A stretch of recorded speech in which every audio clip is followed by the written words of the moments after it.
పూరా local. Telangana rising 2047 అనే ఒక విధానపరమైన ప్రణాళికను సిద్ధం చేస్తున్నాము. 2047కి మనకు స్వతంత్రం వచ్చి 100 సంవత్సరాలు పూర్తి చేసుకోబోతున్నాం. అందుకే రాబోయే 10 సంవత్సరాలలో తెలంగాణ రాష్ట్రాన్ని $1 ట్రిలియన్ ఎకానమీగా రాబోయే 2047కి $3 ట్రిలియన్ ఎకానమీగా అభివృద్ధి చేయాలి. అభివృద్ధి చెయ్యాలి అంటే నగరాన్ని విస్తరించాలి. నగరాన్ని విస్తరించాలి అని అంటే పాత నగరాన్ని, అది ఓల్డ్ సిటీ కాదు, ఒరిజినల్ సిటీ, ఆ ఒరిజినల్ సిటీని ఒక గోల్డెన్ సిటీగా తీర్చిదిద్దాలంటే మూసి ప్రక్షాళన చేసి తీరవలసిందే.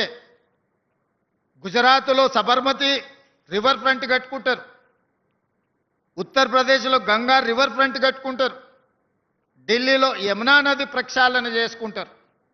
గుజరాత్ సబర్మతి ప్రక్షాళన చేయొచ్చు, ఢిల్లీ యమునా నది ప్రక్షాళన చేయొచ్చు, ఉత్తరప్రదేశ్ ఈరోజు అక్కడ ఉండే నదులను ప్రక్షాళన చేసుకుంటే మరి హైదరాబాదు నగరంలో ఉన్న హైదరాబాదు నగర ప్రతిష్టను పెంచే మూసీ నది ప్రక్షాళన ఎందుకు చేసుకోకూడదని నేను మిమ్మల్ని అందరూ అడుగుతున్నాను. ఎందుకు అడ్డుపడుతున్నారు? అడ్డుపడుతున్న ఆలోచన ఏంది? వాళ్ళ విష ప్రచారం ఏంది? మూసీ నదిలో మురికిలో బ్రతకాలని ఎవరైనా పేదవాడు కోరుకుంటాడా? ఏ విధి లేనోళ్ళు, ఏ అవకాశం లేనోళ్ళు, ఎక్కడ నివసించడానికి గజం స్థలం దొరకనోళ్ళు ఈరోజు మూసీ మురికిలో నివసిస్తున్నారు. వాళ్ళందరికీ ఇండ్లు కట్టిద్దాం, వాళ్ళందరికీ వాళ్ళ పిల్లలకు మంచి చదువులు ఇద్దాం, వాళ్లకు మంచి అవకాశాలు కల్పిద్దాం.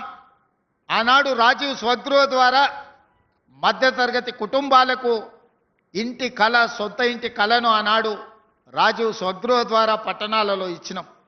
మళ్ళీ మధ్యలో 15 సంవత్సరాలు ఆగిపోయింది. డబుల్ బెడ్రూమ్ అనే ఆశ చూసినాం, అది ఆకాశంలోనే కనిపించింది.